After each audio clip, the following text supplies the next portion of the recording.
Hello student, welcome back to my channel के commerce classes. आज हम लोग 28 नंबर क्वेश्चन बनाएंगे लेजर स्टोर लेजर का। क्वेश्चन नंबर 28 हम लोग बनाएंगे जो सिंपल एवरेज मेथड से बनेगा। फॉर्मेट तो आपको पहले से पता है, एक डेट कॉलम होता है, उसके बाद receipt, issue and balance. But simple average method में जो फॉर्मेट होता है वो लिफो, फीफो, मीफो, हिफो के फॉर्मेट से थोड़ा अलग होता है, क्योंकि ये जो बैलेंस वाला फॉर्मेट है इसमें दो ही कॉलम है, एक क्वांटिटी और एक अमाउंट।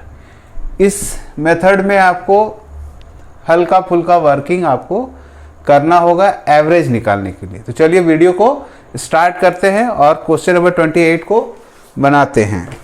ठीक है, question number 28, from the following information prepared the store ledger account based on simple average method of pricing issue.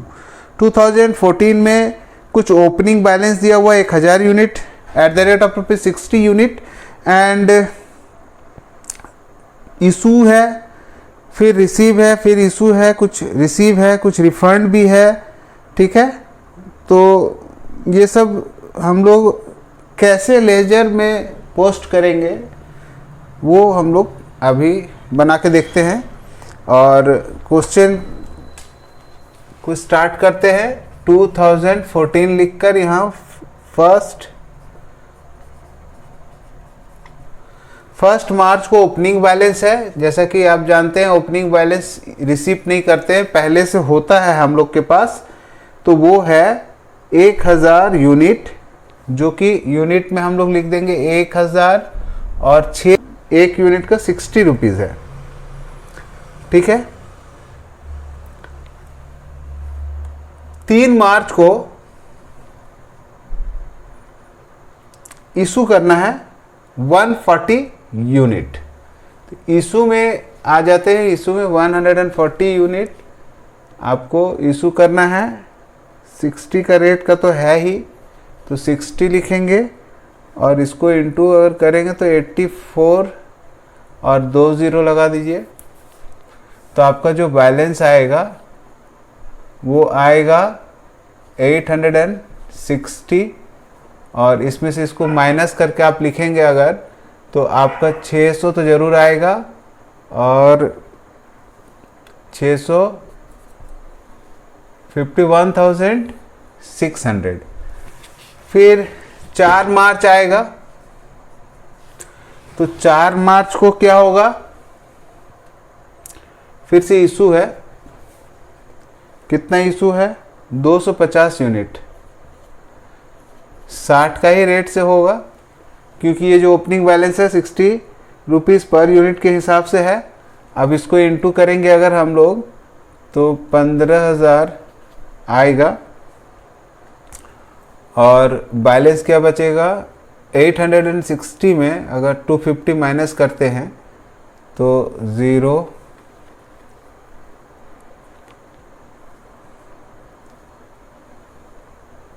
1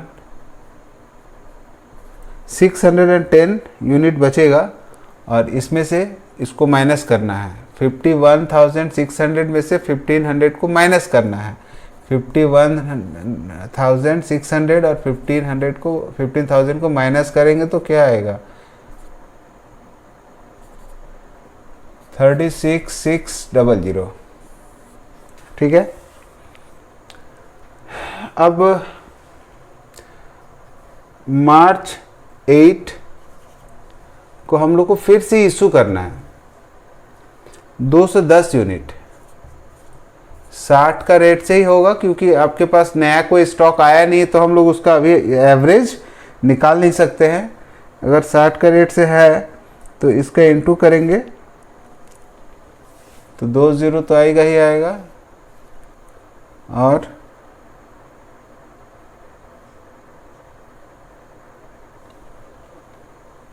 12,600। ठीक है, तो अपना बैलेंस बचेगा 400 यूनिट। इसमें से इसको माइनस कर देंगे तो 2400। 24,000 आ गया बैलेंस, इसको अंडरलाइन कर लीजिए। 8 मार्च के बाद 13 मार्च,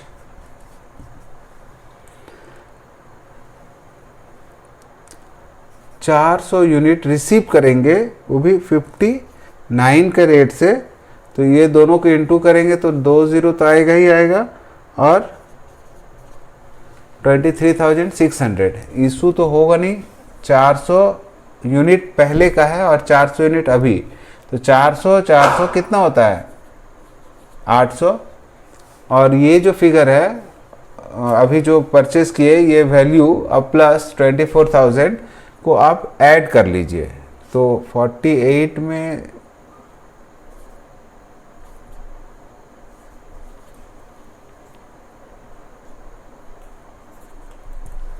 ठीक है 47,600, इसको जोड़ लीजिए।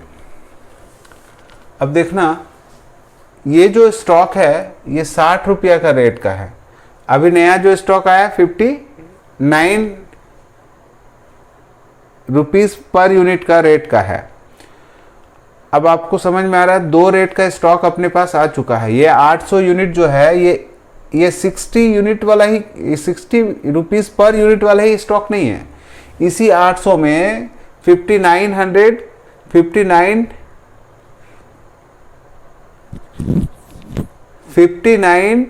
रुपीस पर यूनिट का भी माल इसमें शामिल है।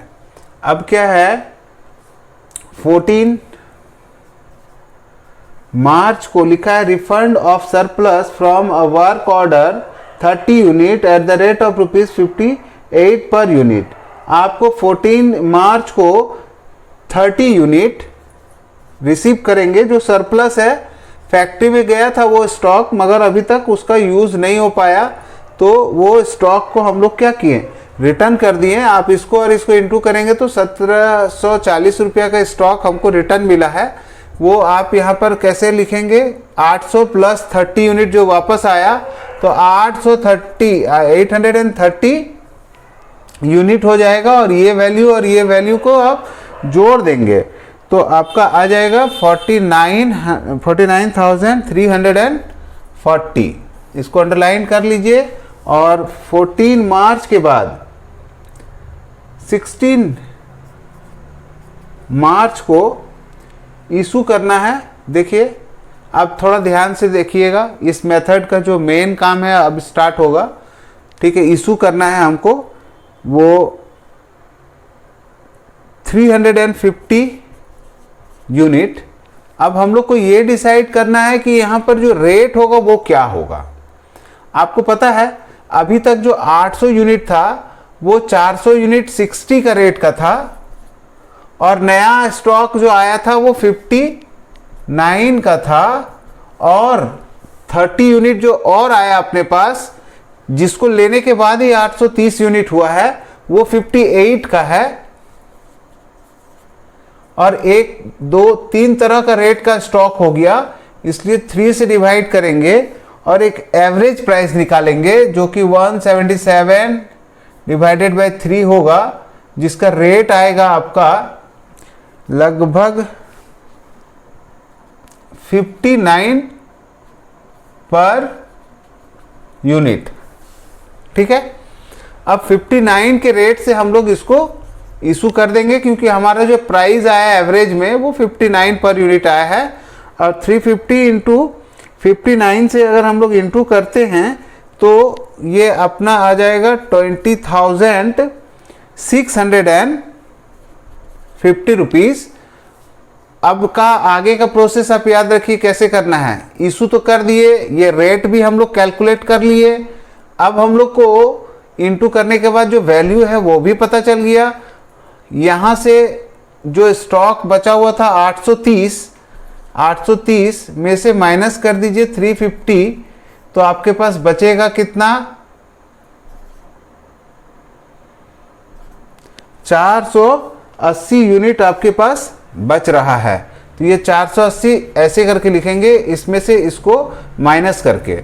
अब यहाँ जो फिगर है 49340, ये जो लास्ट बैलेंस बचा हुआ था 14 मार्च को, अब 16 मार्च को हम लोग को जो नया बैलेंस निकालना है 49,340 में से 20,650 माइनस कर देंगे, ठीक है, माइनस कर देंगे तो 28,690 रुपीज़ का स्टॉक आपके पास 16 मार्च तक बचेगा, ठीक है। 20 मार्च को हम लोग को रिसीव करना है 480 60 के 62 के भाव में 62 रुपीज़ पर यूनिट के हिसाब से, तो ये आएगा 29,760 रुपया, ठीक है। तो अब हम लोग इसका बैलेंस कर लेते हैं। 480 एंड 480 960, ठीक है। अब ये फिगर और ये फिगर को क्या करेंगे, हम लोग जोड़ेंगे, तो जोड़िए, 0 होगा, 5458, 24 मार्च को इशू करना है, वो भी कितना 608, तो यहाँ लिख देते हैं 608 यूनिट। बट यहाँ रेट क्या होगा, इसके लिए हम लोग को फिर से एक वर्किंग करना होगा। देखिए हम लोग यहाँ पर 350 यूनिट इशू किए हैं, 350 यूनिट जब इशू किए हम लोग, तो समझ लो कि ये 400 वाला जो माल है इसमें से कुछ सामान बचा हुआ है, मतलब 50 यूनिट्स बचा हुआ है।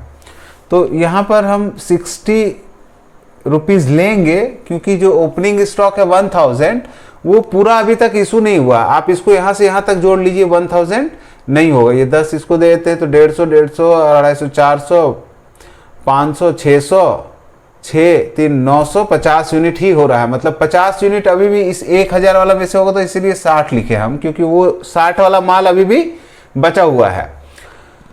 उसके बाद जब हम लोग देखिए यहाँ पर जो 800 हुआ है वो किसके हेल्प से हुआ है, ये 400 यूनिट के हिसाब से। तो ये स्टॉक भी हम लोग बैलेंस में है अभी मेरे पास, तो इसको भी हम लिखेंगे 59, ठीक है। अभी नया जो रिटर्न आया था वो 58 का रेट का है, तो इसको भी हम लिखेंगे। ये रेट का भी माल अपने गोदाम में है, और 68 का माल तो अभी ताज़ा ताज़ा आया है, ये भी अपने गोदाम में पड़ा ही हुआ होगा, तो 68 को भी हम लोग यहाँ पर लिखेंगे। 62 को, सॉरी 68 नहीं, 62 को भी हम लोग लिखेंगे, ठीक है। तो कितना फिगर हो गया, एक प्राइस ये, 2, 3, 4 तरह का प्राइस है, इसलिए डिवाइड करेंगे हम 4 से, ठीक है। अब क्या करेंगे, इन सभी को जोड़ेंगे, तो आएगा 239 डिवाइडेड बाय 4, तो रिजल्ट आएगा, इसको काट के जो नया रिजल्ट आएगा वो आपका होगा 59.75 पर यूनिट। ये एक नया प्राइस हम लोग निकाल लिए हैं, ठीक है। ये एक नया प्राइस हम लोग निकाले हैं, इसी प्राइस से हम लोग एवरेज प्राइस बोलेंगे उसको, और इसी प्राइस से हम लोग फिर से सामान, गुड्स को, मटेरियल को इशू करेंगे। और इसको जो 608 यूनिट है, ये 608 यूनिट को 59.75 पैसा से इंटू करेंगे, और इंटू करके जो भी आएगा वो यहाँ लिखेंगे 36,328। आगे का क्या प्रोसेस है आपको शायद समझ में आ गया होगा, क्योंकि बैलेंस जब निकालेंगे तो स्टॉक जो लास्ट डे का स्टॉक जो बचा हुआ था वो इशू करने के बाद कितना बचेगा वो माइनस करके निकालते हैं हम लोग, ठीक है। तो माइनस कीजिएगा, तो 2 आएगा, 5 आएगा, 3 आएगा, मतलब 352 यूनिट्स अभी अपने पास बचा हुआ है 24 मार्च का इशू करने के बाद। अब हम लोग को ये अमाउंट वाला कॉलम कैसे फुलफिल करेंगे, ये जो 58,050 है, 58,450 है, इसमें से ये जो इशू वाला जो वैल्यू है इसको माइनस करेंगे, तो यहाँ 2 आएगा, ठीक है। फिर से 2 आएगा, यहाँ से यहाँ माइनस करेंगे तो 4 में से 3 जाएगा तो 1 आएगा और फिर 2 आएगा। तो ये अपना 24 मार्च तक का काम हो गया। अब हम लोग 25 मार्च लिखेंगे यहाँ। 25 मार्च को 640 यूनिट, क्या रेट वाला है, 60 वाला, पर यूनिट 60 पड़ता है, उसको हम लोगों ने परचेस किया होगा। तो ये 640 यूनिट का जो वैल्यू है वो 38,400 के आसपास आएगा। और आपको जब बैलेंस करेंगे तो 352 और 640, तो 352 एंड 640 जोड़ का आएगा 992 यूनिट। और जो ये जो बैलेंस बचा हुआ है वो जो वैल्यू है, और जो बैलेंस करना है हमको, लास्ट ईयर का बैलेंस प्लस अभी का जो परचेस किए, ये दोनों को ऐड करिएगा तो आपका आएगा 22,560, मतलब 60,522 रुपीज़। ठीक है। अब हम लोग को 26 मार्च को, ठीक है, इशू करना है टोटल 524। तो 524 यूनिट को जब हम लोग इशू करने के लिए जाएंगे तो हम लोग को एक बार फिर से वैल्यू करना होगा, क्योंकि देखिए 608 जब आप इशू किए थे तो ये जो 1000 वाला सामान है वो समझो कि निकल गया होगा, वो अपने पास बचा हुआ नहीं है। ठीक है। इसके बाद अगर हम लोग देखें तो 558 यूनिट और हमको ज़रूरत पड़ा होगा इस स्टॉक को ख़त्म करने के बाद। जो 59 रुपीज़ का था जो स्टॉक, 400 यूनिट ही था, तो समझो कि ये स्टॉक भी अपने पास अब बचा हुआ नहीं होगा, क्योंकि यहाँ पर जो 608 यूनिट इशू किए तो आपका समझो कि ये 1000 यूनिट ये भी ख़त्म हो गया। अच्छा, आप इसको अगर सिंपल वे में समझना चाहते हैं कि कैसे हम लोग ये निकालें कि यहाँ पर जो रेट हम लोग एवरेज कर रहे हैं वो कैसे निकालें, तो इसके लिए आप क्या कर सकते हैं, सबसे आसान तरीका हम आपको बता रहे हैं। वो जो क्वांटिटी है इसको अभी तक, जहाँ तक अब इशू किए हैं अभी लास्ट तक, ये तो अभी इशू करेंगे ना, इसी का तो रेट निकालना है, इसलिए इसको छोड़ देना और ये सब को जोड़ लेना अलग से। जैसे 140, 250, 210, 350 और 608, टोटल 1558 यूनिट। मतलब अभी तक हम लोगों ने 1558 यूनिट स्टॉक हम लोग प्रोसेस के लिए फैक्ट्री में भेज चुके हैं। ठीक है। तो अब हम लोग ये फिगर कैलकुलेट करने का मतलब ये है कि इसमें से आप पता करेंगे कि शुरू में जो 1000 यूनिट है वो बचा कि खत्म हो गया। भाई माइनस कर देते हैं तो 558 बचा होगा। ठीक है। ये स्टॉक तो खत्म हो गया अपना।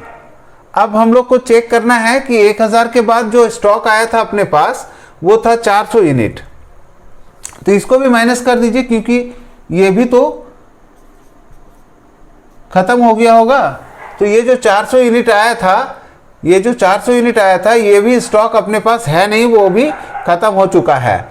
अब हम लोग को क्या है, ये 30 यूनिट्स आया था 58 का रेट में, तो 30 यूनिट्स को हम लोग फिर से माइनस करेंगे यहाँ से 30 यूनिट को, तो आपको यहाँ पर 8 बचेगा और 128 बचेगा। दैट मीन्स ये वाला रेट का भी माल अपने पास खत्म हो चुका है, राइट। अब हम लोग को क्या करना है कि 128 यूनिट अभी और इशू करना था। तो देखो ये स्टॉक तो खत्म हो गया, ये वाला स्टॉक अपने पास है नहीं। 58 रुपीज़ पर यूनिट वाला स्टॉक अभी गोडाउन में नहीं है, ये भी नहीं है। और शुरू में जो ओपनिंग स्टॉक था 1060 वाला वो भी नहीं है। तो अब बचा क्या, 62 और 60, यही दो रेट का माल आपके पास बचा हुआ। तो 62 लिखिए प्लस 60 लिखिए, डिवाइडेड बाय 2 कीजिए, इसको जोड़िएगा तो 122 आएगा। 2 से डिवाइड कर दीजिए, 122 डिवाइडेड बाय 2, तो आपका जो रेट आएगा वो 61 का आएगा। और यहाँ पर आप 61 लिखिए, इंटू 524 करिए तो 31964 आएगा। और यहाँ जब बैलेंस करेंगे आप तो आपका बैलेंस होना चाहिए 992 माइनस 524, दैट इज 460 68 यूनिट आएगा। और जो बैलेंस निकालेंगे आप तो यहाँ पर 60,522 माइनस 31,964 को माइनस करिए तो आपका जो फिगर आएगा वो 28,558 आएगा। और इसको यहाँ बंद कर दीजिए। 26 के बाद जो 26 मार्च है उसके बाद 28 मार्च को फिर से बोला है refund of surplus from the work order 24 unit. Refund का मतलब वापस आएगा, 24 यूनिट हम रिसीव करेंगे। इशू हुआ था 3 मार्च को, 3 मार्च को जो इशू हुआ था तो 60 वाला माल इशू हुआ था, तो आप वापस भी लेंगे तो 60 वाला ही माल वापस आएगा आपके पास। तो आप इसको इंटू कर लीजिए, 0 आएगा, 6 4 जा 24 4 2 1440 रुपये का सामान आपका वापस आएगा। ठीक है, 1440 का सामान वापस आएगा। और जो बैलेंस आएगा वो ये वाला फिगर और ये वाला फिगर दोनों जोड़ दीजिए। 468 प्लस 24 को जोड़ दीजिए तो आएगा आपका 492। और ये जो फिगर है लास्ट डे का जो बैलेंस था स्टॉक का वैल्यू 28,558 प्लस आपका अभी जो आया गोडाउन में जो सरप्लस आया फैक्ट्री से वो 1,440 है, तो जोड़ के आएगा 29,998। इसको क्लोज कर दीजिए।